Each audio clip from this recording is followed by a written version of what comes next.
The restricted sniper lane wasn't supposed to be active. Everyone on the range knew that. The red placard was still clipped to the fence. The firing schedule showed it locked. No shooter had been assigned. No spotter had been posted, and yet the digital board at the far end of the range suddenly flashed alive. A single dot appeared, dead center. For half a second, no one reacted. The sound of the rifle report had already been swallowed by distance and terrain, a flat crack that blended into the wind, moving through the scrub beyond the berms. It was the board that changed everything, the quiet, undeniable proof glowing back at them. Then the alarm chirped, once, twice, a clean confirmation tone reserved for verified hits. Spotters froze mid-haul, binoculars still pressed to their faces. One instructor's hand hovered over his radio, thumb suspended as if the device had suddenly grown hot. The range, moments ago alive with shouted corrections and steel ringing under trainee fire, fell into a silence so sharp it felt physical. "That's not possible," someone muttered. Navy SEAL trainees stared downrange, irritation and disbelief spreading across their faces. They'd been grinding for hours, battling fatigue, wind, and heat shimmer. Hits were hard-earned here. Precision came at a cost, and that target, set at a distance no one was cleared to shoot from, had just been punched clean through the center. Senior instructors moved fast. Boots hit concrete with authority as they stepped forward, scanning firing lines, checking logs, eyes hard. This wasn't impressive to them. It was a violation, a dangerous one. Someone had fired from outside the approved lanes, bypassed protocol, and risked lives in the process. "Cease fire." An instructor barked, voice cutting through the tension. Weapons were lowered, safeties clicked. The trainees' focus shifted from the targets to each other. Suspicion bloomed quickly in a place where discipline mattered more than ego. Who took that shot? Someone demanded. No one answered. A few trainees glanced sideways, searching faces, measuring reactions. Irritation hardened into accusation. Someone scoffed, breaking the silence. "Malfunction," he said with a laugh that didn't quite land. "Systems glitching, heat dust. This place is ancient." Another shook his head, lips curling. "Yeah, or someone's trying to show off. Wouldn't be the first time." An instructor snapped his gaze toward the firing line. "This isn't funny.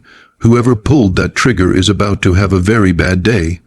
The murmurs grew louder. "Support staff shouldn't even be near live lanes.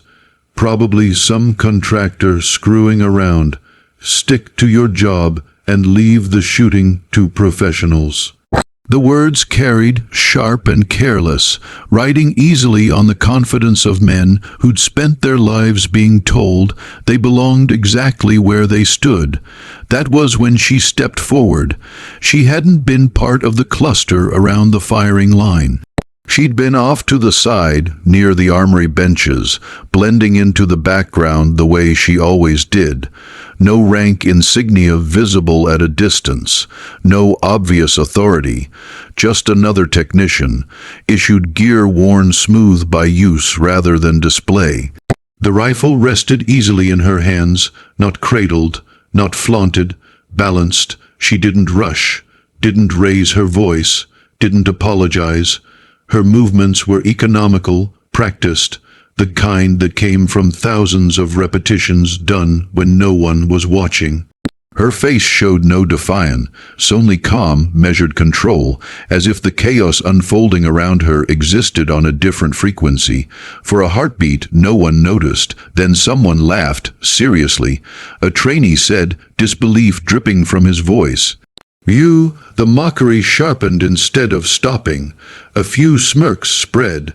Someone muttered something about range groupies and playing soldier. Another trainee leaned back, arms crossed, enjoying the moment. Boots scraped against concrete as people shifted for a better view. A couple of phones lifted, subtle but intentional, lenses angled just enough to capture what everyone assumed would be an embarrassment. Radios crackled with clipped, uncertain chatter as instructors tried to piece together what they were seeing. The woman said nothing. She simply stood there, rifle still, eyes steady, letting the noise burn itself out. The wind stirred dust across the range. Far downrange, the target remained illuminated, the perfect center hit glowing like a challenge no one wanted to acknowledge yet. The range held its breath, suspended between judgment and something no one was ready to name. Because deep down, beneath the arrogance and the laughter, a question had begun to take shape. Quiet, uncomfortable, and impossible to ignore. What if the shot wasn't a mistake? What if it was intentional? And what if the person who took it didn't need permission to prove it? The silence didn't break all at once. It cracked. An instructor cleared his throat, sharp and deliberate, the sound echoing across the concrete. "All right," he said, voice low but firm. "Let's start talking. Now." The woman didn't move. She remained where she was, rifle angled safely downrange, finger indexed along the frame, posture relaxed but unmistakably correct. Anyone who knew weapons could see it immediately. This wasn't borrowed confidence. This was muscle memory. One of the senior instructors stepped closer, eyes narrowed. "You fired that weapon." A pause. Just long enough to make everyone uncomfortable. "Yes," she said. The word landed heavier than a shout. A ripple ran through the trainees. Someone scoffed. Another laughed outright, shaking his head as if the answer itself were ridiculous. "You're telling me you fired from a locked lane?" A trainee snapped. "At that distance, impossible." Another added, "She didn't even have a spotter." The instructor's jaw tightened. "This range is restricted for a reason. You don't freelance here, ever." She met his gaze calmly. The lane was clear. "That's not your call." "No," she agreed, "it wasn't." That stopped him, not the admission. Her tone, there was no fear in it, no scrambling excuse, no attempt to deflect blame, just certainty. Another instructor joined them, older, with the weathered look of someone who'd spent more time behind glass than behind a desk. He studied her rifle first, the optic, the bipod placement, the dust on the muzzle brake. "Then her, from where?" he asked. She nodded slightly toward the tree line beyond the marked lanes, a position most of them had written off as decorative terrain, too far, too obstructed, too impractical. A trainee let out a sharp laugh. "That's beyond qualification distance." "Yes," she said, "that's not a flex." He shot back, "That's unsafe." She didn't respond. The older instructor exhaled slowly. "What was your firing solution?" A few heads turned. "That wasn't a question you asked someone you thought was pretending." She answered without hesitation. Wind was quartering left to right, inconsistent past 800. Mirage suggested drop, off near the berm. I held for a half, Val. You crosswind and adjusted elevation for density altitude. The range went quiet again. Someone swallowed. Another trainee frowned, his confidence cracking just enough to let doubt seep in. That wasn't guesswork. That was language learned the hard way. "You didn't have a spotter," someone said weakly. "I didn't need one." A few instructors exchanged looks now, subtle, professional, concerned. One of the trainees stepped forward, irritation bleeding into anger. "So what? You're just better than everyone here." She finally shifted her weight, just slightly. "No, then what was this?" he demanded, gesturing downrange. "A stunt." She looked past him, toward the glowing target still pulsing softly at the far end of the range. "It was a verification." "Of what?" "That the system works," she said evenly. "And that the rifle was zeroed correctly." "That did it." A murmur spread, sharp, disbelieving. Someone cursed under their breath. Another trainee shook his head as if trying to reset reality. "You don't test weapons like that." An instructor snapped. "I do," she replied. The words hung there, daring someone to challenge them. An instructor reached for her rifle. She handed it over without resistance. He checked the chamber. Clear, safe. He worked the bolt, peered through the optic, adjusted the magnification. Slowly, his expression changed. "This isn't a trainee setup," he muttered. "No," she said, "it's mine." That earned a few raised eyebrows. "Armory techs don't get personal builds," someone said. She didn't answer that one. Another instructor checked the range logs on his tablet, scrolling faster now. No authorization, no firing order, no recorded shooter. He looked up at her. "Who cleared you?" "I didn't request clearance." The tension spiked. That should have ended the conversation, should have turned into cuffs, paperwork, careers paused or ended. Everyone knew it. The trainees waited for the hammer to fall. Instead, the older instructor asked quietly, "What's your name?" She reached up and adjusted the strap at her shoulder, just enough for the fabric to shift, just enough for the rank patch to become visible. Gold, not technician gold, officer gold. The range froze, not figuratively. Literally, no one spoke, no one moved. Radios went silent, even the wind seemed to pause. The instructor's eyes widened a fraction, then he straightened. So did everyone else, because suddenly the question wasn't why she took the shot. It was how no one had recognized who was holding the rifle in the first place, and the answer was about to change everything. The first salute came late, not because the instructor didn't know the protocol, but because his brain needed a second to catch up to his eyes. Gold, clear, undeniable, not ceremonial, not honorary, operational rank, worn without decoration, the kind that didn't need explanation because it had already been earned in places no one on this range had seen. The instructor snapped to attention, hand rising sharply. The sound of boots aligning echoed across the concrete as others followed, reflex overriding pride. The trainees, still processing, hesitated, then mirrored the movement, faces flushing as realization crashed in. The woman returned none of it. She didn't demand recognition, didn't correct posture. She simply waited, rifle still slung, letting the moment settle where it needed to. At ease, she said quietly. The command carried weight not because of volume, but because of certainty.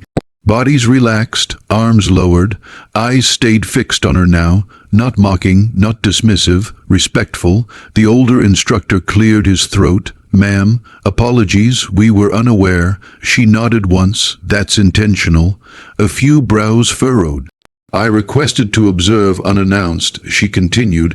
"I wanted to see how the range functioned under pressure, how assumptions were made, how discipline held when something unexpected happened." A trainee swallowed hard. Another looked down at his boots. The woman stepped forward now, closing the distance.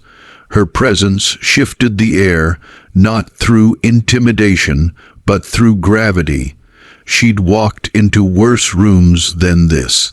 Places where mistakes cost lives, not pride. "The shot," she said, gesturing downrange, "wasn't about ego. It was about standards." One instructor nodded slowly. Another folded his arms, listening now instead of judging. "I've reviewed your last 3 cycles," she continued. "Your times are improving. Your grouping is acceptable. But your reactions," she let the word hang, "need work." A few trainees bristled. "When something breaks the pattern," she said, "you looked for someone to blame before you looked for an explanation. That's not how professionals operate." Silence. She turned her gaze to the trainee who'd laughed earlier. He stiffened under it. "You assumed the system failed because the result didn't fit your expectations," she said. "On deployment, that assumption gets people killed." No one argued.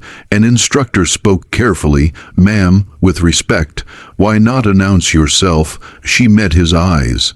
Because behavior changes when rank enters the room, he exhaled through his nose. "Yes, ma'am." She reached for the rifle the instructor still held. He handed it back immediately, grip careful now, deferential. She checked it out of habit, not necessity.